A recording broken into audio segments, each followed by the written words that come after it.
Welcome back, everyday Americans. You've rejoined the Constitution study, and I keep telling you I like questions, and I've had several people ask me to reach out to our current guest.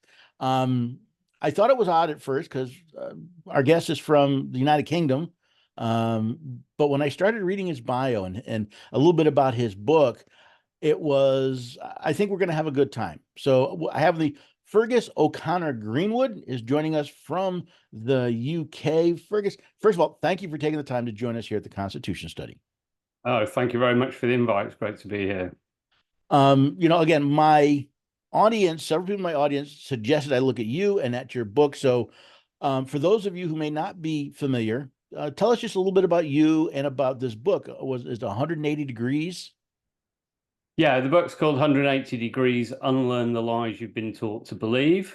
And yeah, it's my attempt to take a very wide scope and look at multiple silos and bring them all together to show, to create the big picture. So a lot of feedback I've had is been super positive on that front. And what I've particularly liked is I've had feedback from people saying it's actually brought families back together again after the COVID because of all the divide and conquer tactics. One guy said he couldn't manage about 10 seconds of a conversation with his brother without it turning into a slanging match. And he said after reading the book, yeah, they could manage 3 hours.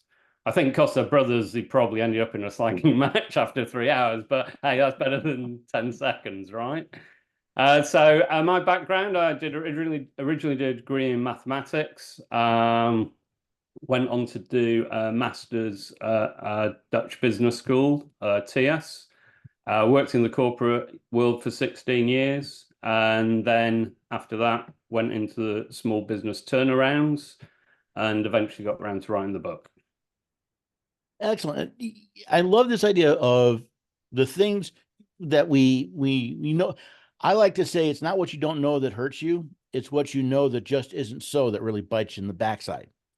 Mm. And as I told my audience, I really got started studying the Constitution when a man, I was in my 40s at the time, actually took a challenge to sit down and read it and realized two very important things. One, how much I had not been taught in 12 years of government run school. And two, how much of what I have been taught, both in school and out, was just flat wrong. And I think that's the kind of what you're looking at is 180 degrees. A lot of what we've been taught is wrong. And we can find the truth if we bother to look. Yeah, and I would say I chose the title 180 Degrees because generally we are living in the age of inversion, which is bad news on one front because you're pretty much getting lied to about everything. As I say, it's not just the small things, but the big things, and not just about some things, but pretty much everything. But yeah, the idea is if you can expose that playbook of tactics, then you're much less likely to fall into those tactics. Particularly with 180, I say on the back cover, it's not just an angle, it's an answer. So quite often, if you flip whatever you're being told round, that's probably close to where the truth is. So, for example, in the last 4 years, we were told, yeah, it was all safe and effective. Well, if you just change the words to dangerous and useless, you've got a pretty good summation of what actually was going on. I mean, I think Ed Dowd has now dug into all the stats. And as he said, he's not just some guy off the internet. He's been using top level actuaries to look at those and PhD physicists. And yeah, I think the body count is in now statistically. And he said 1.1 million dead from the vax, 4 million, I think, were disabled, and 28.6 million injured. And that's worldwide? No, that's just for the US. Just for So the US? Oh, wow. Okay. that's basically Wow. 10% of your population. Wow. Yeah. It's yeah, we have a saying here now in the US a conspiracy theory lasts about 4 to 6 months.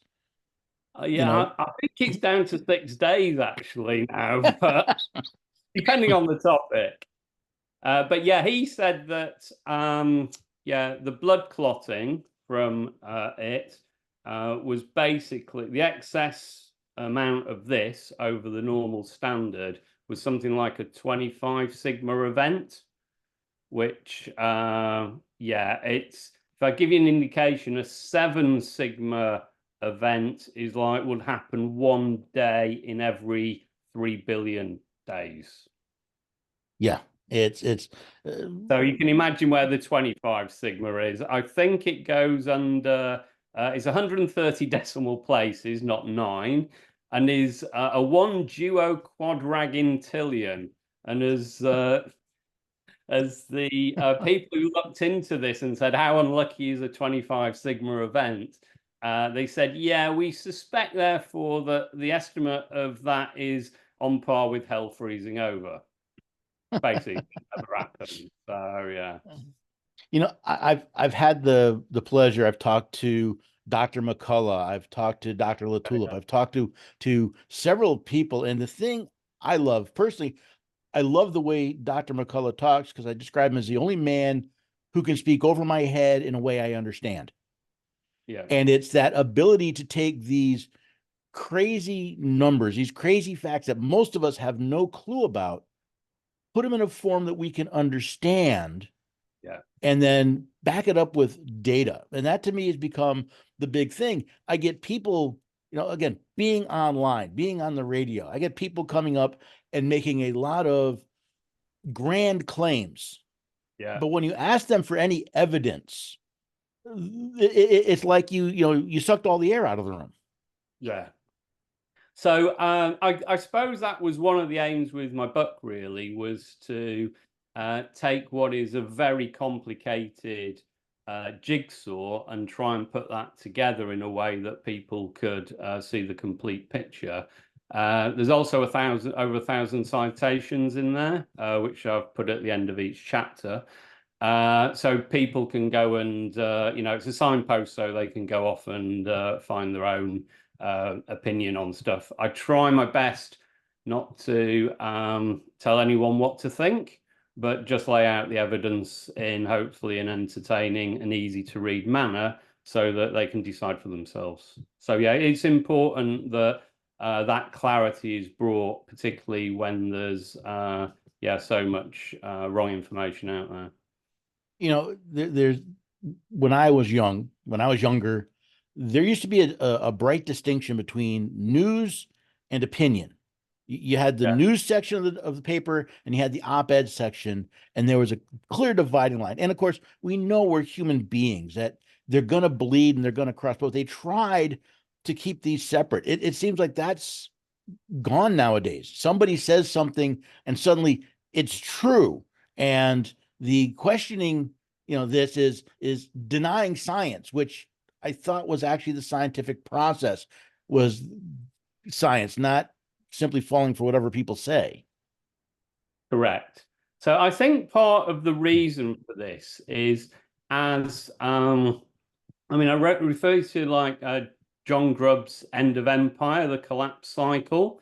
So he studied 10 empires. And what he noticed was, okay, the Romans split, I think, into the Republican Empire. So they work out about 240, 250 years each. So that's a potential anomaly. But all the others, going from, I think, the Ottoman English, all the ones he studied, they all had generally a lifetime of 240 to 250 years on average. And he analyzed it and said, well, why is this the case? And in the end, he came up with the idea that I think it was because it was roughly 10 to 12 generations. And what happened over that time is you would get sort of complacency, dependency on the system. And you end up at the end with the age of decadence, where there's too much love of money, loss of morality, weakening of religion, influx of foreigners, and this is like the standard procedure over that period of time. The bad news, as far as the USA is concerned, if we take the revolution of 1776, I think we're in year 248. So you're bang on target, unfortunately, in terms of this. But the point I wanted to bring out of that was the corruption side. So I think part of that is why so much more opinion has come into the news is I think the more and more that is stolen and the more egregious it becomes, the more they have to lie to cover up and then start taking censoring people and taking their freedoms because they know what they're doing is so heinous that they'll probably get strung up for it if they're ever found out. Famously here after the Constitutional Convention, Benjamin Franklin was asked what type of government had they given us, a republic or a monarchy. And he said, a republic, if you can keep it.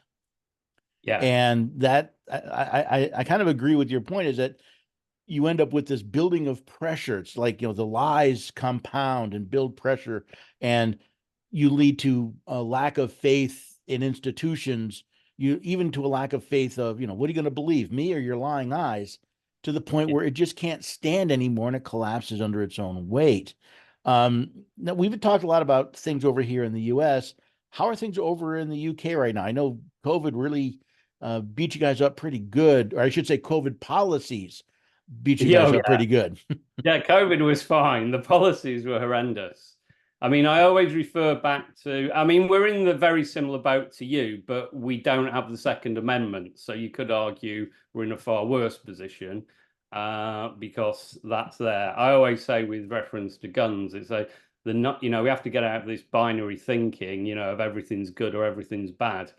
In fact, one of the problems as humans we seem to have. And, guns just a technology. You can use it for good or bad things, of course. But there's been, for sure, I mean, I think I've quoted in the book Bill Cooper, who references Operation Orion, which was a CIA initiative to get a load of drug-controlled MK Ultra patsies to go around shooting everyone in order for the Americans to give up their Second Amendment. But jumping back to the UK specifically, yeah, we've got the same problem. It's a uni-party.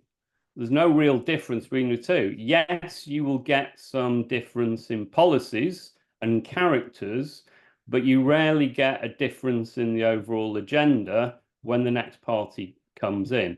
And I think you can see that in the work of Carol Quigley's Tragedy and Hope, where I think in there he says, yeah, every 4 years you get to throw the rascals out, but what's really going on is a passing of the baton. And for sure in the UK, we are just passing the baton. It is almost guaranteed now that Keir Starmer and Labour are going to get in after so many years of a Conservative government. But when you look at the policies over the last 4 years, they've all been the same. Labour wanted to lock us down sooner and harder. Keir Starmer's the only member of Parliament who's a member of the Trilateral Commission. So if anyone thinks voting's going to make a difference here, yeah, good luck. Now, I know you've got a very particular situation in the States, and I do cover some of that, even going back to 2004, and the fact that, well, you can go back to 2000 with your election procedures and the fact that they weren't followed.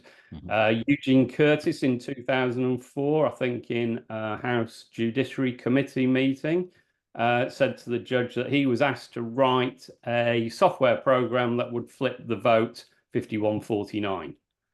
And the judge said, what, on anything? He said, yeah, I got asked to do that. And he said, would people see it? He said, no, no one to know. So Brad Friedman in the US has said that basically electronic voting is election fraud. Yeah, after 30 years in IT, I know how easy it is to do these things. Yeah. I think in the US they had, I think Deborah Bowen in California asked someone how long would it take to hack this system. It took them 60 seconds. Yeah. And not only that, but it was all architecturally structured so that that is how you would set it up if you wanted to rig an election. So I always quote there's a Mr. Somoza from who was a dictator in Nicaragua, I think in 1977, who said, "Yeah, you won the elections, but I won the count." Yeah. It's funny because I was consulting on a case about election voting, electronic voting machines in one of our states, and the person in charge says there's no internet connection. And then we looked at their own documentation. Well, when you set up a counting site to count the early ballots, it must have an internet connection. Yeah. So, Fergus, Yeah. thank you. As I hoped, it was a very interesting discussion. Before we go, though, tell my audience where they can find the book, where they can find out more about you, and do you write anywhere else besides the book? Basically, no. I'm pretty hard to locate. You can get me via email. Here's the book for anyone who hasn't seen the cover before. If you want the signed hardbacks, they're available from me directly. You can get that on contact me on my email address, which is fergusgreenwood@protonmail.com. That's Fergus spelt with an A, the Irish way. So it's Feargus, Greenwood, GREENWOOD @protonmail.com. Or much cheaper option, because you avoid sending it over the pond, which isn't cheap, is just to go to Amazon, and the paperback there, I think he's currently selling at $26. Well, I'll put those links on the show page when they hit. Fergus, thank you very much. It was very interesting talking across the pond. I'm glad we could make this up, and hopefully we can talk more in the future. Hopefully we can talk more in the future. Cool. Thanks very much for having me on. Have a great day. Cheers, Paul.